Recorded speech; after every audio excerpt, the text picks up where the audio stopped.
तो आदाब, नमस्कार, गुड इवनिंग, सत श्री अकाल। एक बार फिर आप तमाम का स्वागत है क्राइम तक की कहानी के इस एपिसोड में। उम्मीद है पूरी फैमिली अच्छी होगी, अपना ख्याल रख रही होगी। कई इसी क्राइम तक कहानी में मैंने आपको चंबल की कहानियां सुनाई, कई डाकुओं की कहानी सुनाई, लेकिन एक जो कहते हैं कि चंबल में डाकुओं का जिसे राजा कहते हैं, द किंग ऑफ डकैट्स, उसकी कहानी अछूती रह गई थी, नहीं सुना पाया था। डाकू मलखान सिंह, चंबल का सबसे अमीर, सबसे रईस डाकू, चंबल का वो डाकू जिसके पास सबसे ज़्यादा सोफिस्टिकेटेड गन थे, चंबल का वो डाकू जो पुलिस जब मुठभेड़ होता तो अपने सरकारी वही पुराने बंदूकों से लड़ा करती, और मलखान के पास वो सारे नए हथियार जो विदेशों से आते थे, इटालियन दूरबीन हाथ में लिए रहना, जब चलना तो हाथ में एक लाउड स्पीकर लेकर चलना, ऐलान करते हुए। कहते हैं उसके गैंग में कम से कम 20 लोग तो ऐसे थे जो हर वक्त उसकी जान देने के लिए तैयार रहते थे, इतने वफादार थे। एक ऐसा डाकू जिसकी वजह से, जिसकी दहशत की वजह से आसपास के करीब 6-7 ज़िलों में रेप की वारदात कम हो गई थी, क्योंकि मलखान सिंह का साफ हुक्म था कि अगर उसके इलाके में उसे पता चल गया कि किसी ने किसी महिला या किसी लड़की के ऊपर बुरी नज़र डाली या उसका शोषण किया या उसके साथ रेप किया, तो फिर उसकी सज़ा एक है, चौराहे पर गोली मारना। तो कहते हैं उसकी दहशत की वजह से वाकई रेप की वारदात कम हो गई थी। कौन है ये मलखान सिंह, जिसे चंबल का डाकू का मतलब डाकुओं का सरदार कहा जाता है, the king of डकैट्स? Madhya Pradesh में एक जगह है भिंड। ये भिंड वही इलाका है, पूरा बेल्ट है, जहाँ से बहुत सारे डाकुओं की कहानी निकलती है। तो इसी भिंड इलाके में एक गांव है, बिलाव गांव। बात 60-70 की है, 1960-70 की। इस बिलाव गांव पर एक पुरोहित परिवार का दबदबा हुआ करता था। पुरोहित परिवार, पूरे गांव में ज़्यादातर ज़मीन उन्हीं की, एक तरह से राज भी उन्हीं का, हुक्म भी उन्हीं का।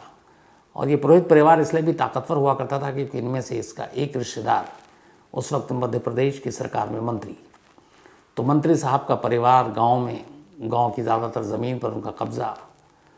तो बहुत सारी ऐसी चीज़ें हुई जिससे वो गरीबों पे जुल्म भी ढाने लगे। तो इस पुरोहित परिवार के इस टॉर्चर से, इस ज़्यादती से परेशान बहुत सारे लोग थे, लेकिन उन्हीं में से एक लड़का था। उस वक्त उसकी उम्र थी करीब 16 साल, मलखान नाम था।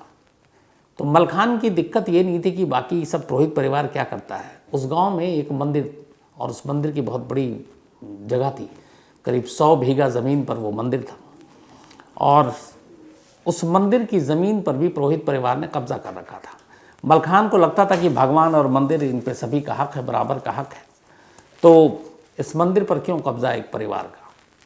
तो इसको लेके मलखान थोड़ा सा बगावती तेवर रखता था। तो पुरोहित परिवार के खिलाफ यहीं से मलखान की एक लड़ाई शुरू होती है। उसने गांव वालों को एक तरह से जागरूक करना शुरू कर दिया कि ये मंदिर है, भगवान की जगह है, और ये पुरोहित परिवार के लोग इसकी आसपास की जगह पे ज़मीन पर कब्जा कर रहे हैं। और उस वक्त वहाँ पे उस गांव में जो पुरोहित परिवार का मुखिया हुआ करता था, उसका नाम था कैलाश पंडित। तो कैलाश पंडित का दबदबा था, और कैलाश पंडित के इस कब्ज़े के ख़िलाफ़ मलखान ने अचानक आवाज़ उठानी शुरू की। तो जब मलखान ने आवाज़ उठानी शुरू की, लोगों को बताना शुरू किया कि ये मंदिर की ज़मीन पर अवैध कब्ज़ा हो रहा है, तो अब कैलाश पंडित को लगा कि ये बात धीरे धीरे गांव वालों तक पहुंचेगी, वो जागरूक होंगे तो गड़बड़ होगा। तो अब चूँकि पहुंच भी थी, पुरोहित परिवार की जो दबदबा था वहाँ पर, और उसके मुखिया कैलाश पंडित, तो पुलिस भी अपने ही पास थी एक तरह से, क्योंकि परिवार का एक सदस्य मंत्री था। तो कैलाश पंडित ने पुलिस से कहकर मलखान को उठवा दिया और कहा कि ये थोड़ा ज़्यादा बोल रहा है, लोगों को जागरूक कर रहा है, तो आप थोड़ा इसको देख लो। कैलाश पंडित को किसी झूठे मोटे मामले में पुलिस उठा कर ले जाती है, खूब पीटती है, पीटने के साथ साथ उसे समझाती भी है, और इसके बाद खैर उसे फिर छोड़ देती है। मलखान वापस आता है, लेकिन अब वो थोड़ा और ताकतवर हो गया। उसे लगा कि इसके साथ जुल्म हुआ क्योंकि उसने आवाज़ उठाई। वापस आने के बाद उसे लगता है कि इस जुल्म से बचने का एक ही तरीका है, क्यों ना इस पुरोहित परिवार के ख़िलाफ़ पंचायत का चुनाव लड़ा जाए। और उस वक्त कैलाश पंडित वही चुनाव लड़ा करता। तो उसने सीधे सीधे ये फैसला किया कि पंचायत का चुनाव लड़ेंगे, और मलखान ने पर्चा भर दिया। अब कैलाश पंडित को लगा कि ये क्या कर, पहले तो लोगों को उकसाया, अब चुनाव में भी सामने खड़ा हो रहा है, तो आगे चलकर और भी लोग खड़े हो सकते हैं। तो इस बार फिर कैलाश पंडित ने पुलिस से साथ सांठगांठ की, और उसके बाद चूँकि चाचा मंत्री थे कैलाश पंडित के, तो उसने पुलिस से कहा कि चंबल के कुछ डाकू, चूँकि भिंड के पास ही नज़दीक है, और उस वक्त एक गिरदरिया डाकू हुआ करता था, तो उसका नाम लिया कि उसके साथ मलखान की काफ़ी नज़दीकी है, वो इस मुखबिर है इस गांव में रहते हुए और डाकुओं की मदद करता है चंबल के। तो ये झूठा एक केस बनाया, फिर से पुलिस आई, फिर से मलखान को उठाकर ले गई, फिर खूब पीटा वीटा, कुछ दिन था वो जेल में रहा। अब इसके बाद मलखान के घर पे इस दौरान में छापे वापे भी मारे गए, क्योंकि डाकुओं के साथ रिश्तेदारी की बात कर दी थी कैलाश पंडित ने। अब इन सारी चीज़ों के बाद जब वो वापस आया, तो अभी वो सोच ही रहा था कि इसी दौरान में कैलाश पंडित को ये बर्दाश्त नहीं था कि वो बाहर आए। उसने फिर पुलिस से साठगांठ की और एक अपने ही रिश्तेदार के कत्ल का इल्ज़ाम, पहली बार मर्डर का, मलखान पर लगा दिया। पुलिस एक मर्डर के इल्ज़ाम में पहली बार मलखान को पकड़ती है, जो कैलाश पंडित ने लिखवाया था। लेकिन अभी वो जेल जाता और ये सोच ही रहा होता कि तभी उसी दौरान मलखान से बदला लेने के बदले मलखान के एक दोस्त का कत्ल हो जाता है। ये बात जब मलखान को पता चलती जेल में, तब मलखान को पहली बार लगता है कि अब बहुत हुआ। वो तमाम लड़ाई लड़ रहा था गांव के मंदिर और उस ज़मीन को लेकर, लेकिन अब झूठा इल्ज़ाम पे इल्ज़ाम लगता जा रहा और उसके अब दोस्त का भी कत्ल हो गया है। तो इसी के बाद मलखान ने कहा कि अब उसे अपना रास्ता बदलना पड़ेगा। वो जेल से निकलता है और निकलने के बाद अब वो कहता है कि इस पुरोहित परिवार से बदला लेना है, और ये शराफत से तो होगा नहीं। अब चूंकि उसके ऊपर एक कत्ल का भी इल्ज़ाम था, तो उसमें ये भी है कि वो शायद पेशी के दौरान भागा दे वहाँ से, तो भाग के गांव भी नहीं आ सकता था। तो यूपी के अलग अलग शहरों में गया जहाँ पे कुछ रिश्तेदार रहते थे। फिर उसने अपने कुछ चचेरे भाई और कुछ दोस्तों के साथ मिलकर ये तय किया कि पुरोहित परिवार से बदला लेगा, और ख़ास तौर पर कैलाश पंडित से। और इसी के बाद उसने फिर चंबल का रुख किया। चंबल जाने के बाद इसने अपना छोटा मोटा एक गैंग बनाया। उस वक्त गैंग में ज़्यादातर इसके अपने रिश्तेदार और दोस्त थे, वो सारे नौजवान थे। और इसके बाद अब ये था कि बदला लेने के लिए तो हथियार चाहिए, हथियार कहाँ से लाए। तो चंबल जाने के बाद इन लोगों ने पहली बार किडनैपिंग, रैंसम वसूली, क्योंकि उससे पैसे कमाने थे, और चंबल का ये था कि आप पकड़ यानी कि किडनैप करें। तो वहाँ किडनैपिंग शुरू कर दी। उससे कुछ पैसे आए तो हथियार खरीदे। हथियार खरीदने के बाद जब लगा कि इतने हथियार काफ़ी है, एक दिन मलखान ने अपने लोगों के साथ उसी गांव में घुसकर कैलाश पंडित, जिसकी वजह से उसे लगा था कि वो चंबल का उसको रुख करना पड़ा, वहाँ उसके ऊपर हमला कर देता है। 6 गोली लगने के बावजूद कैलाश पंडित बच जाता है, लेकिन एक दूसरा शख्स मारा जाता है। और इसके बाद अब मलखान वहाँ से निकलता है। अब उसे मालूम है कि एक ताकतवर शख्स के ऊपर हमला किया है, पुलिस ज़्यादा पीछे पड़ेगी। तब पुलिस वाकई उसके पीछे पड़ गई। एक मंत्री के रिश्तेदार पे गोली चली थी, एक शख्स मरा था। तब इसके बाद पुलिस लगातार मलखान को ढूंढ रही थी, और मलखान के पास अब और कहीं जाने का रास्ता था नहीं। तब उसने कहा कि परमानेंट चंबल यानी बीहड़ को ही अपना ठिकाना बना लें।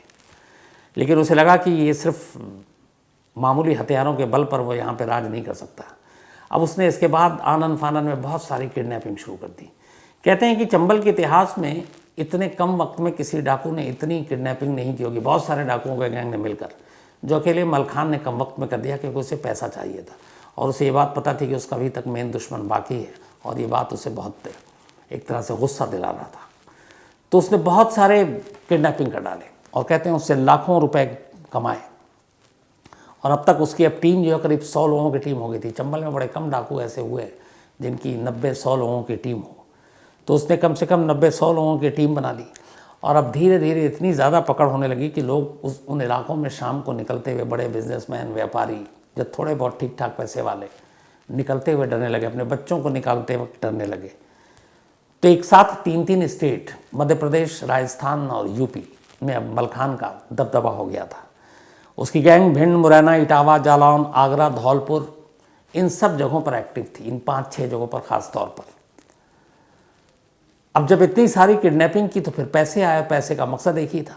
फिर चंबल का इकलौता और पहला डाकू मलखान सिंह बना, जिसने इन पैसों से कहा कि न सिर्फ अपनी बल्कि गैंग की जान बचानी है तो हथियार अच्छे होने चाहिए।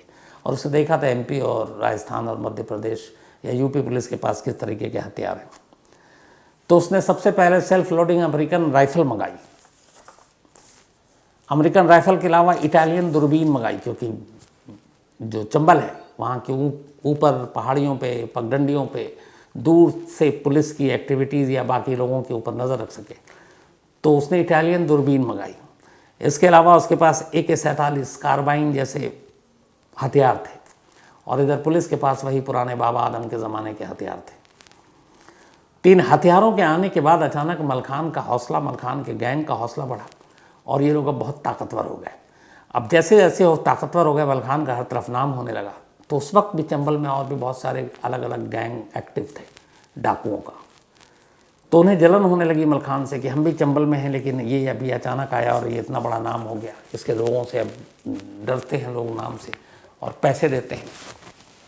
तो कहते हैं कई बार आपस में डाकुओं की मुठभेड़ हो गई, मलखान गैंग और दूसरे डाकुओं से। लेकिन इस दौरान में हुआ ये कि मलखान ने अपने गैंग को एक साफ हुक्म दे रखा था कि चंबल के अंदर जितने भी बागी हैं, डाकुओं को वहाँ बागी ही कहते हैं, मलखान खुद को बागी कहलाना पसंद करता था, उसे कोई डाकू कहे तो गुस्सा आता था। तो उसने कहा जितने भी चंबल के अंदर और बागी गैंग एक्टिव हैं, अगर आमना सामना हो तो कभी उनको सर सीने पर गोली मत मारना, या तो उनके हाथ पर मारना या पैर पर मारना, मतलब उनकी जान नहीं लेनी है, क्योंकि वो हमारी तरह ही बागी हैं। तो ऐसे कई मुठभेड़ हुए, और इन मुठभेड़ों के बाद सामने वाला जो राइवल गैंग है वो घिर गया, लगभग जान जा सकती है, और उनको मौका मिले तो वो मलखान के गैंग को सीधे मार दें। लेकिन मलखान का हुक्म था, तो जितने भी राइवल गैंग थे उनके या तो हाथ या पैर पर गोली मारकर उन्हें जिंदा छोड़ दिया जाता। धीरे धीरे ये बात पूरे चंबल के बाकी गैंग तक पहुंची, और यहीं से मलखान को लेकर अब दूसरे गैंग जब तक उसे दुश्मन मान रहे थे, इज्जत बढ़नी शुरू हो गई कि नहीं, ये बंदा तो अपने लोगों की जान भी नहीं ले रहा, जबकि हम घिर चुके थे, मार सकता था। तो कहते हैं यही वो वक्त था जब उसको द स्यू किंग, यानी कि डाकुओं का राजा कहा जाने लगा, ये खिताब मिला। इसके बाद धीरे धीरे इनकाउंटर होने लगे। कई ऐसे, अब जब किडनैपिंग और ये ज़्यादा हो रही है, लॉ एंड ऑर्डर का इशू हो रहा है, तो मध्य प्रदेश, राजस्थान, यूपी की पुलिस फोर्स लगातार लगी हुई, फिर STF बनाई गई, लेकिन मलखान तक पहुंच नहीं बन पाई। बल्कि एक बार ऐसी एक मुठभेड़ में पुलिस के साथ एक पुलिस वाला मलखान गैंग के हाथ लग गया। बाकी इनकाउंटर के बाद सब पुलिस वाले फिर भाग गए, और मलखान के हाथ एक पुलिस वाला लग गया। और कहते हैं उस दिन दशहरे का दिन था, तो जब वो पुलिस वाला हाथ लगा तो बाकी गैंग के लोग ये थे कि ये पुलिस वाला है, इसे तो मारना ही मारना है। तो बस उस पुलिस वाले को मारने की पूरी तैयारी हो चुकी थी। तभी मलखान आता और देखता है ये पुलिस वाला है, तो वो अपने गैंग के लोगों से कहता है इसको छोड़ दो, इसको घर जाने दो। तो टीम के लोग कहते हैं कि एक पुलिस वाला है, इसको कैसे छोड़ सकते हैं, वो उनको मौका मिलता तब तक हम लोगों को मार देते। बोला बात तुम्हारी सही है, लेकिन ये एक पुलिस वाला है और आज दशहरा है, इसका भी घर परिवार है, बीवी बच्चे होंगे, अगर ये मर गया तो इसकी मौत की खबर सुनकर इसका पूरा परिवार मर जाएगा। तो त्यौहार का भी दिन है और इसकी एक मौत से इसके परिवार की भी मौत हो जाएगी, इसीलिए इसको छोड़ दो। कहते हैं कि वो पुलिस अफसर वहाँ से वापस उसको भेजा गया और वो अपने घर गया। घर जाने के बाद उसने अपना ट्रांसफ़र ले लिया, सिर्फ इसलिए कि कल को अगर कोई और ऐसे ही ऑपरेशन मलखान के ख़िलाफ़ चलाया जाए तो वो नहीं चाहता था कि उस ऑपरेशन का हिस्सा बने। उसके मन में मलखान के लिए कहीं ना कहीं इज्जत आ गई थी, तो उसने ट्रांसफ़र ले लिया ताकि किसी और ऐसे ऑपरेशन में कभी शामिल ना हो। लेकिन इधर अब इतने सारे केस होने लगे कि पुलिस के ऊपर भी दबाव पड़ने लगा कि मलखान को पकड़ो। लेकिन मलखान धीरे धीरे पॉपुलर भी होता जा रहा है। उस ज़माने में फूलन देवी भी फिर आगे चलकर, जब एक गांव के 22 लोगों का कत्ल किया अपनी आबरू के बदले में, तो फूलन देवी भी पहुंची वहाँ। तो फूलन देवी भी मलखान को बहुत रिस्पेक्ट देती। और जो मलखान का अचानक नाम हुआ उसकी वजह ये थी कि मलखान ने अपने गैंग में एक साफ हुक्म पास कर रखा था कि अगर मेरे गैंग के किसी भी मेंबर ने कभी किसी महिला या लड़की की तरफ बुरी नज़र उठाकर देखी या मैंने सुना कि उनके साथ ज़बरदस्ती की, तो फिर उसे सीधा चौराहे पर गोली मारेंगे, फिर चाहे वो मेरी गैंग का ही मेंबर क्यों ना हो। और उसके गैंग कैसे मेंबर थे कि जैसे 20 लोगों की ऐसी टीम थी जिसके एक इशारे पर मलखान के लिए जान दे सकते थे। तो जब भी ये बात पता चली तो चंबल के अंदर बाकी गैंग को भी पता चली, तो फूलन देवी तक की भी बात गई, तो नो की नज़र में मलखान की इज्जत और बढ़ गई। इधर दूसरा ये हुआ कि छिटपिट कुछ वारदात हुई, तो ऐसे कुछ लोगों को जो पता चला कि इसने महिला को छेड़ा है या उसके साथ ज़बरदस्ती की है, मलखान और मलखान के गैंग ने जाकर बाकायदा चौराहे पर गोली मारी। ये बात जब फैली, मीडिया में आई, उस वक्त अखबारों में, तो लोगों के अंदर एक दहशत फैल गई। खासतौर पर आसपास के 5-6 जैसे मुरैना, इटावा, जालौन, आगरा, धौलपुर, ये वो इलाके थे, भिंड, यहाँ पर फिर किसी की हिम्मत नहीं होती थी कि किसी महिला की तरफ बुरी नज़र उठाकर देखें। खुद मलखान के गैंग के लोग जब निकलते और कहीं किसी गांव में किसी महिला या लड़की से आमना सामना होता, तो इस गैंग की खासियत थी, वो लोग नज़रें झुका कर रखते और उन महिलाओं के पैर छूकर आगे बढ़ जाते। तो जब ये बात पता चली तो फिर कई लोगों को सज़ा दी अपने हाथों से। हालांकि वो गलत है, कानून को अपना काम करना चाहिए, लेकिन ये मलखान का हुक्म था। और उसके बाद इन इलाकों में रेप की घटनाएं कम हो गई और ख़ुद पुलिस के पास ऐसी रिपोर्टें कम आने लगी। और कहते हैं कि ये दहशत या फिर डर का असर था मलखान के, जिसकी वजह से ये रेप की वारदात कम हुई। लेकिन अब मलखान एक डाकू था, लगातार केसेस बढ़ रहे थे, पुलिस के ऊपर फोर्स था, करीब 95 से ज़्यादा केसेस उसके ऊपर, kidnapping, murder, attempt to murder, जबरन वसूली, इन सब के दर्ज हो चुके थे।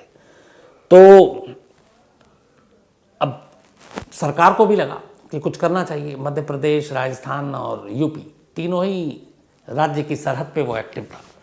तीनों सरकार भी परेशान थी। उस ज़माने की उसके ऊपर इनाम भी फिर रखना पड़ा मजबूरी में, 70,000, आज के ज़माने में करीब 6-7-8 लाख रुपए होंगे, तो 70,000 रुपये इनाम भी रखा।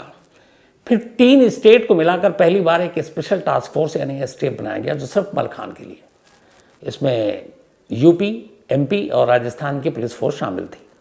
इस स्पेशल टास्क फोर्स ने चंबल में हर जगह छान मारा मलखान को, गांव में अपने मुखबिरों के जाल बिछाए। लेकिन कहते हैं कि जो पूरा इलाका था, ख़ासतौर पर ये जो 5 इलाका बार बार आपको बता रहा हूँ मैं, इन इलाकों में मलखान के चाहने वाले बहुत थे।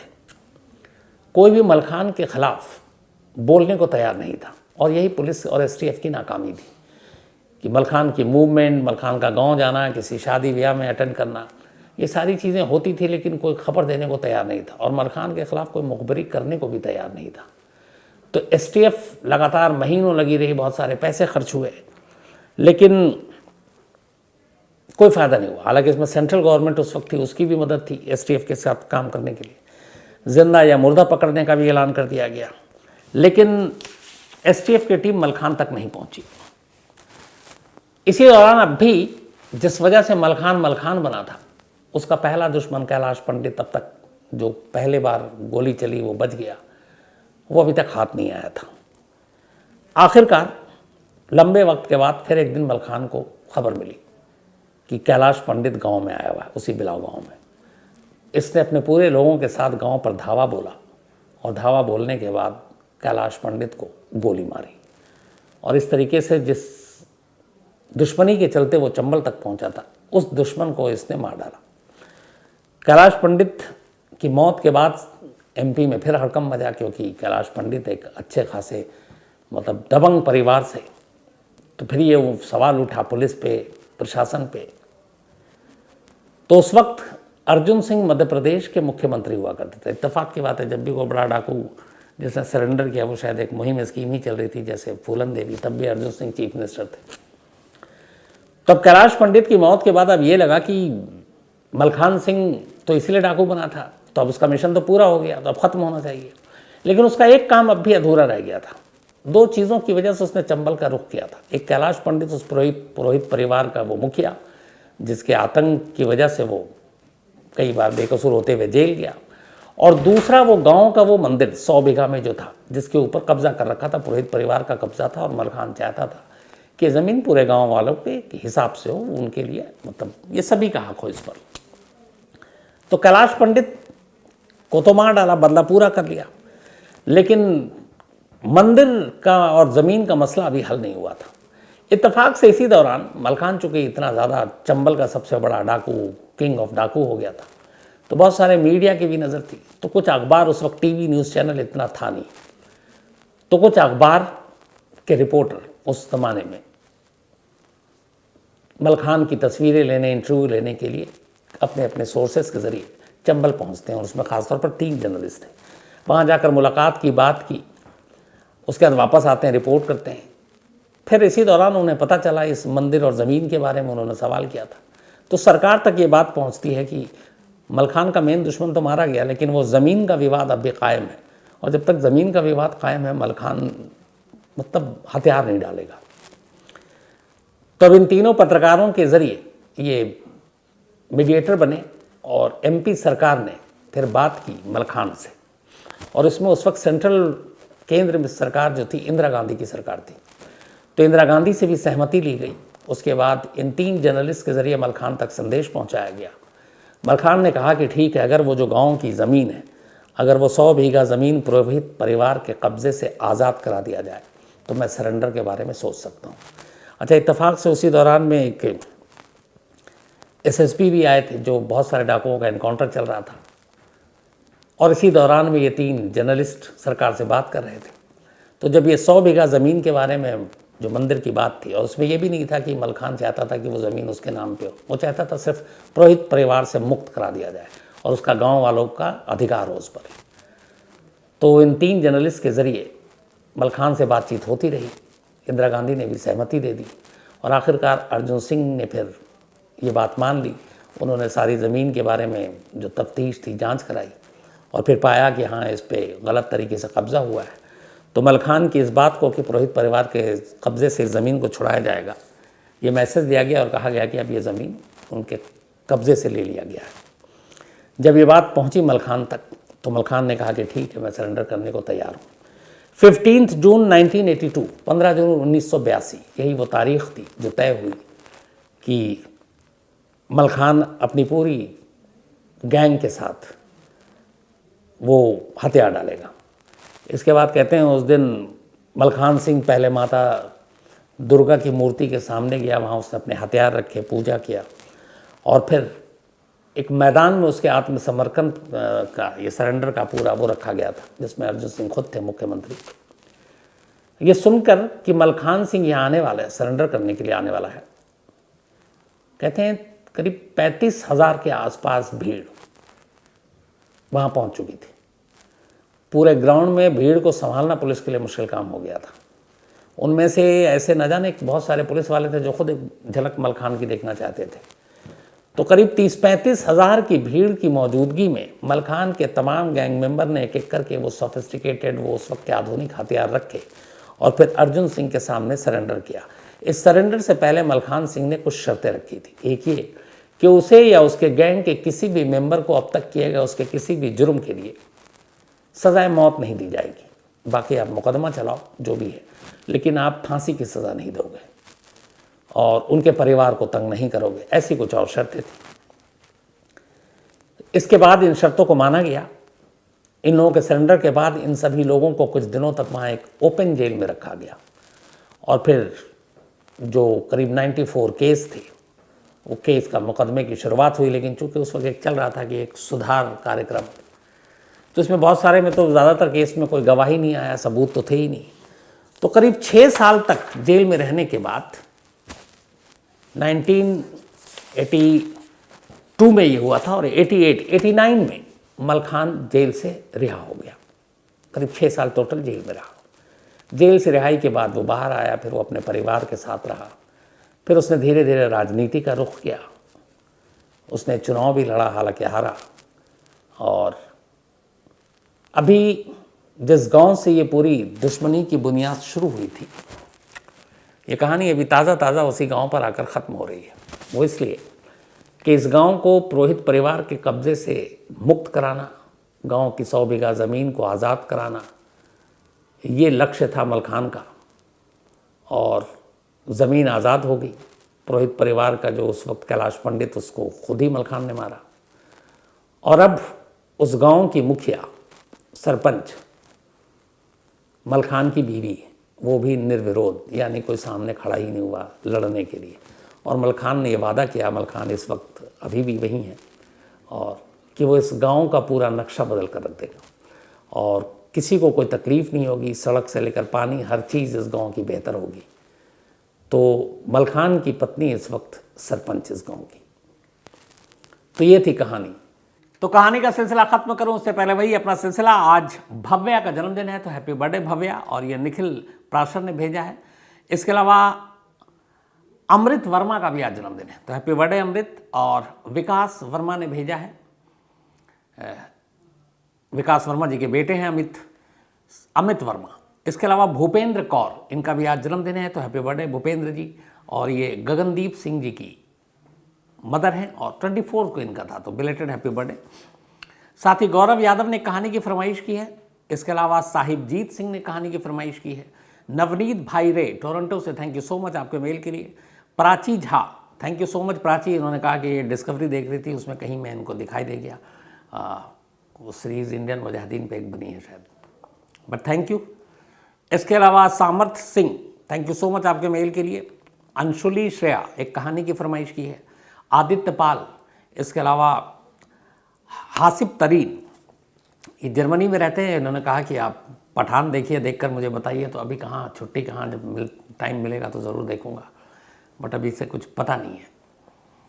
इसके अलावा सुयोग Bhaskar, thank you so much आपके मेल के लिए। एडवोकेट पारस श्याम शिंदे, एक कहानी की इन्होंने फरमाइश की है और साथ ही इन्होंने जो कहा है मैं ज़रूर करूँगा। साथ ही पायल कुशवाहा, इन्होंने भी एक कहानी की फरमाइश की है। इसके अलावा PR रेड्डी, साथ ही नक्श, इन्होंने कहानी की फरमाइश की। और Nayan Vasava, thank you so much आपके मेल के लिए। तो आज कहानी में इतना ही। अब आपसे मुलाकात होगी कल रात 9 बजे किसी नई कहानी के साथ। तब तक अपना ख्याल रखिएगा। Thank you very much.